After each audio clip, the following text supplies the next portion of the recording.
seafood. It's one of the towering pillars of our Australian culinary reputation. A reputation that's recognised throughout the world for its sensational taste and sizzling innovations. But there's more to great seafood than just what you see on your plate. And you're about to dive deep into the full story of how it gets there. I'm Andrew Ettinghausen. I've spent the past 2 decades fishing for fun on screen, yours and mine. Now I'm getting serious, teaming up with some of Australia's toughest professional fishing crews. And introducing them to some of the country's most creative chefs. Together we'll sail Australian waters from east to west To show you the whole amazing journey from ocean depths to the heights of culinary delight in each delicious adventure of seafood escape.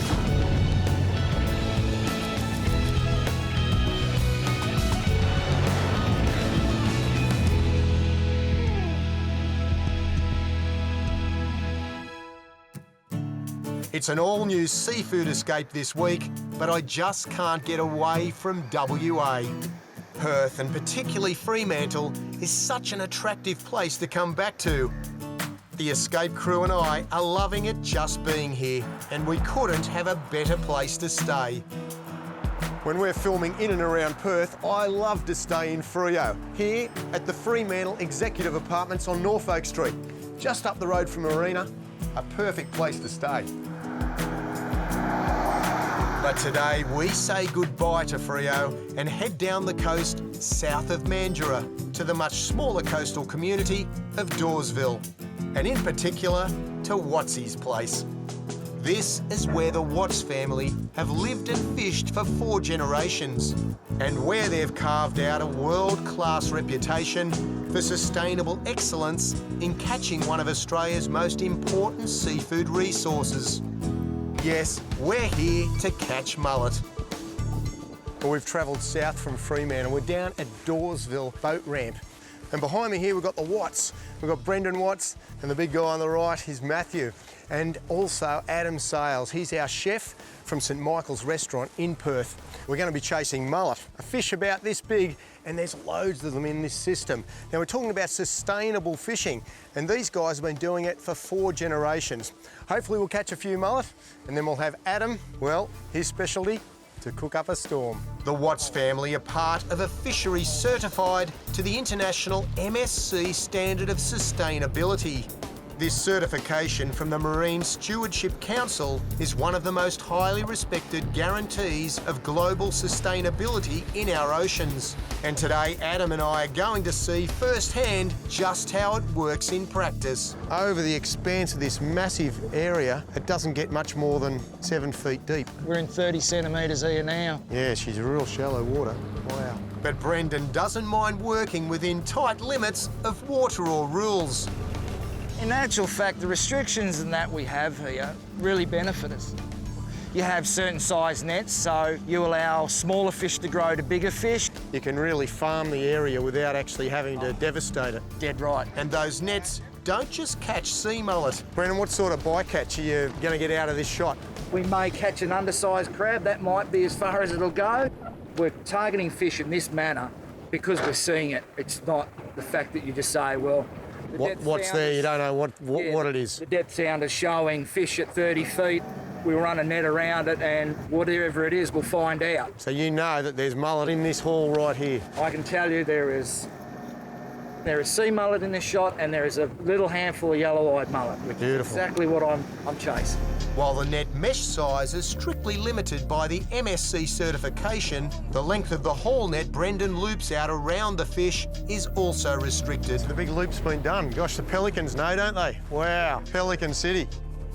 Oh, I can feel a bit of bang, bang, bang in the net. And what size are you after? 30 odd? Yeah, all those little fellas are just straight through, and we'll just sieve out what few good ones are here. And the mullet they net aren't just sea mullet.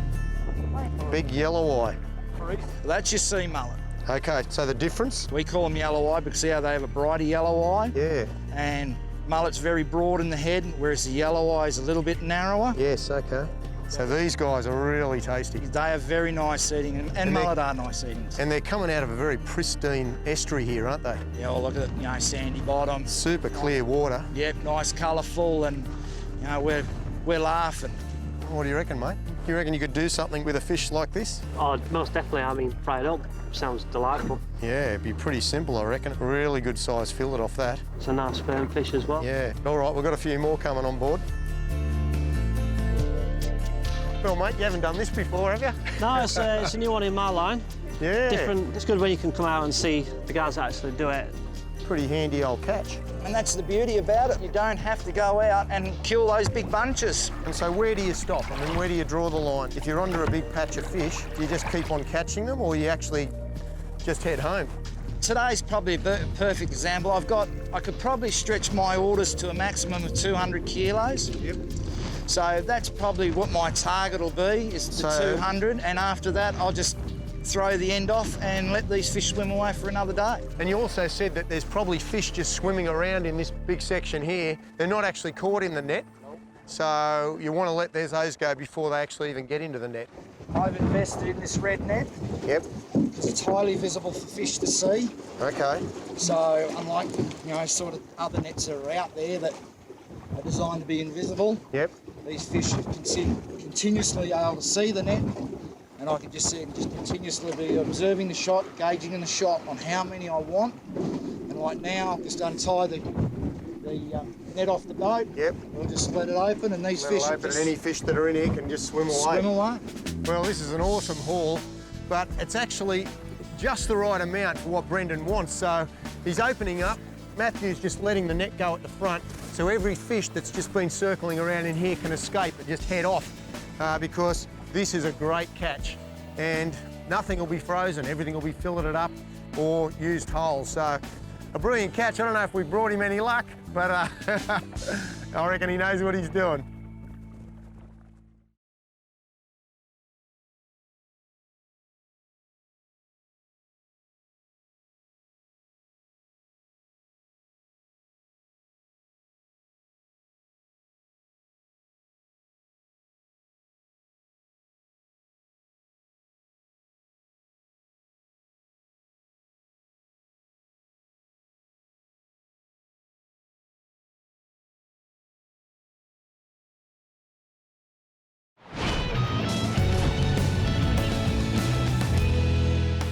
In Dawesville, Western Australia, I'm out netting sea mullet with Brendan Watts and his crew.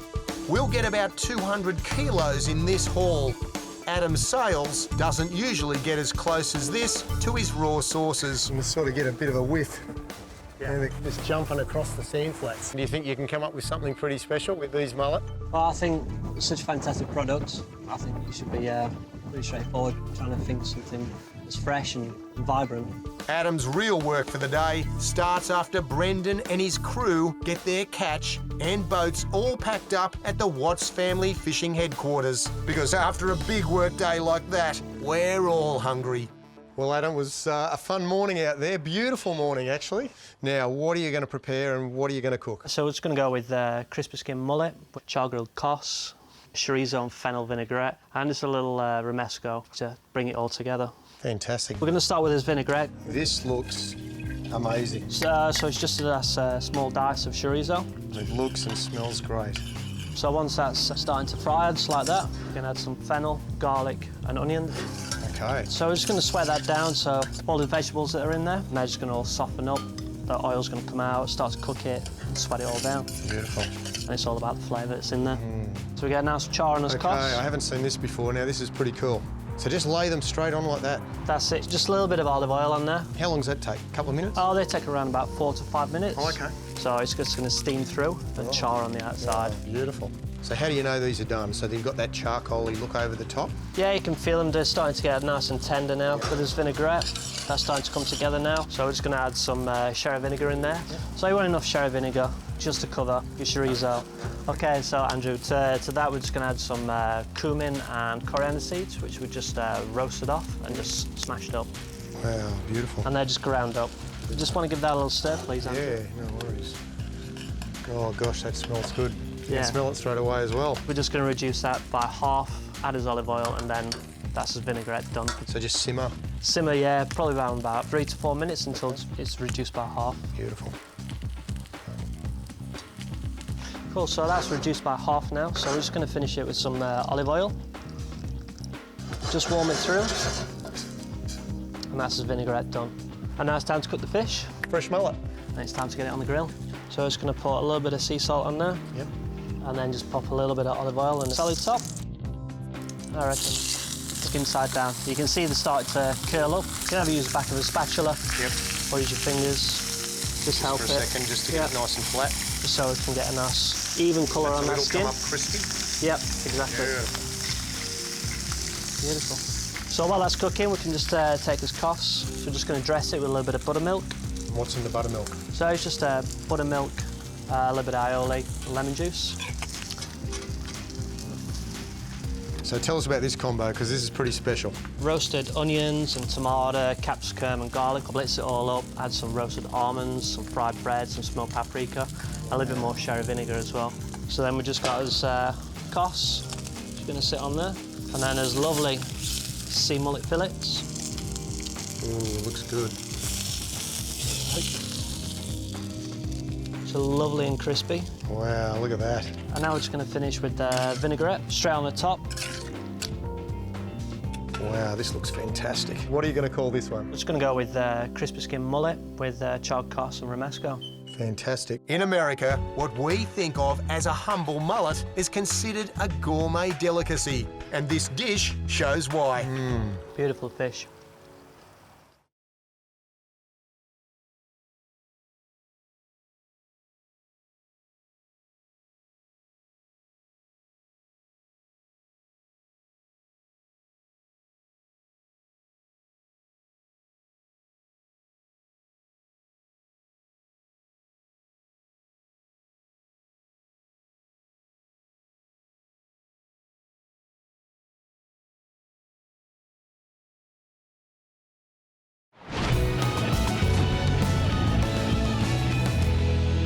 It's our second day chasing Western Australian sea mullet. And what a beautiful day to be out on the water. Today I'm heading out with Chef Adam Sales and members of the Watts family chasing mullet out of Dawesville, south of Perth. Now, this family's been doing it for 4 generations, providing fresh seafood to the markets and the restaurants. And I tell you, I'm looking forward to the challenge. Well, Brendan spotted some fish. There's a couple of pelicans over this way and some seagulls and some shags. And he saw a couple of fish jump. And I guess, you know, trained eyes over many years doing this sort of stuff. And he's figured that as soon as the fish hear the boat, they're actually going to move in on the rocks. So we're sort of going to try to cut them off up here and put the net in and around in a big circle straight around the school. And it doesn't take long for the action to start. It's easier said than done, I imagine. Well, out she goes. All the mullet are back in here. We're just going to do a loop right around the back. Really shallow water here, but these boats are designed for this. Now we've got the boys over here walking in. He's going to actually help, and you can see how shallow it is, just walking through the water. Mullet get right up in the shallows. Well, not much to go. The fish are sort of moving back in between here. And we've got the other boat over there as well, which is sort of just pushing them this way. So hopefully, right in here behind us, a whole big mob of mullet. And beyond these fish we're chasing here, there's a really big mob of mullet all the way around the world. It's one of the world's truly important food fish, with over 270,000 tonne consumed globally every year. The Watts family's few hundred kilo a day seems tiny. But as Adam and I can now tell you, it's hard work for every kilo of fish they send to market.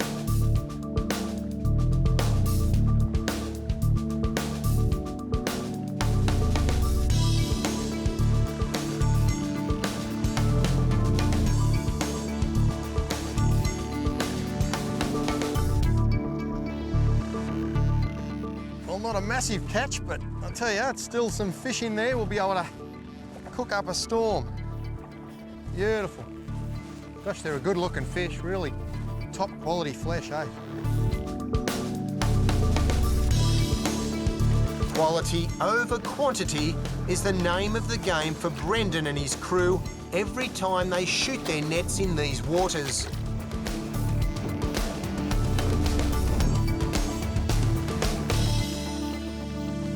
just the sort of mullet they're after.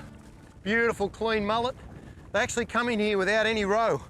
So roe's not part of the deal when they're fishing for these fish. Just a nice, clean mullet, beautiful fillet off the sand.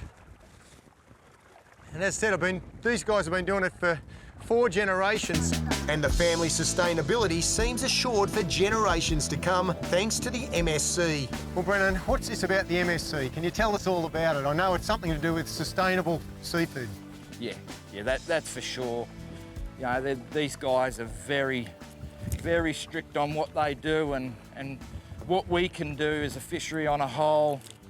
So it will definitely guarantee us a fishery that'll be here for a very long time in the future. How have you seen things change over the years you guys have been working this area? Oh, certainly changed, you know, with the Dawesville cut. There's a lot more different species of fish in the estuary now.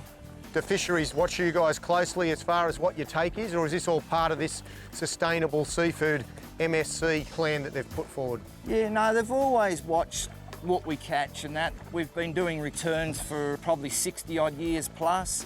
So they've always known what we take and that, and in the later years they've started to do a lot more research on our species, and now with the MSC, it's a continuous watchdog now. So yeah, there's no escaping being looked at.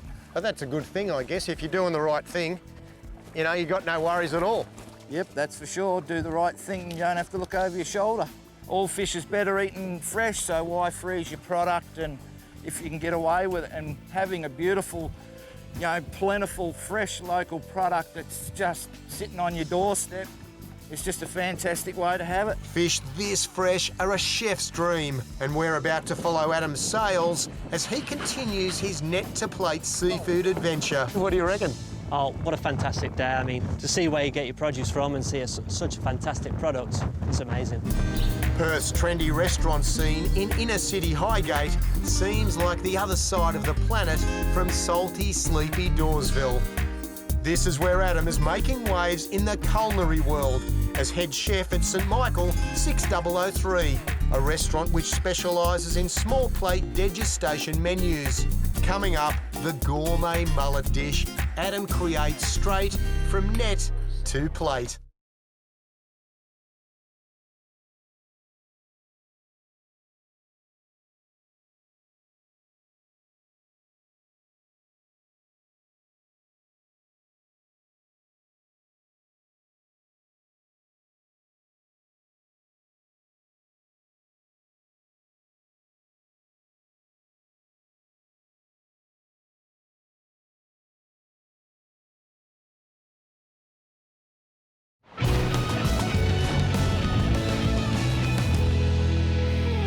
It's less than 100 kilometres from Watsy's place in Dawesville to the inner city Perth suburb of Highgate. Just an hour and a quarter by car, but light years away in style and manner.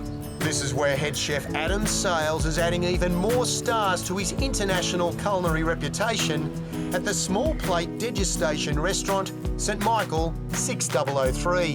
And here we are in your restaurant, St Michael's. I mean, how long have you been head chef here? Just over 2 years now. So yeah, 2 years, and yeah, it's going gangbusters. All right, well today we've got some of our mullet. So fresh. Just been scored through the skin side. What are you thinking about preparing? With this, you don't really have to do too much, so we're just gonna lightly season that. Yep. Just in a pan, some hot oil. With it, we're just gonna have some octopus with a pickle celeriac. I'm sure it's going to be magnificent. I'll get you started. What goes first? So we'll just crack on with the puree. So we just got a celeriac which we've just peeled and cook out until it's nice and tender. And we're just going to dice this up. We'll just give this one a little chop up and get it cooking. How are you planning to do the octopus? Because octopus is a pretty tough marine creature. Yeah, so with this octopus, we've just plunged it in really hot oil, curl it all up, and then we take it out. We'll drop the temperature of the oil down to about 80 degrees.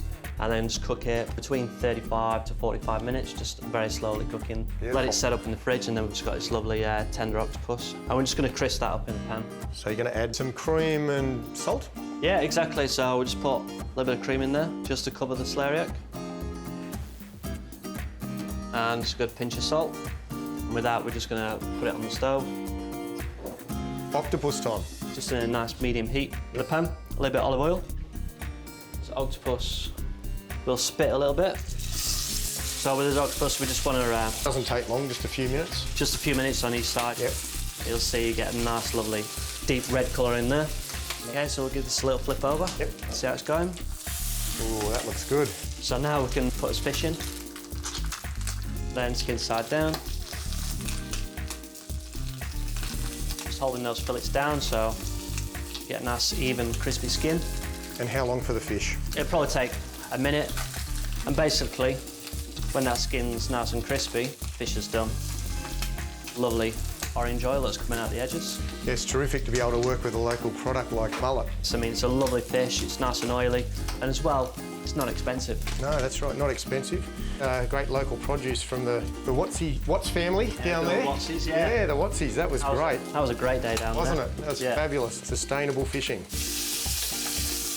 Do you take them off a little earlier? Is it still cooking for all the heat? Yeah, exactly. With your fish, you just want to cook it so it's just a little bit under, a little bit opaque, because as soon as you take it out, it just continues to cook. So the oki looks good. Yeah. So pull it out, give it a little drain.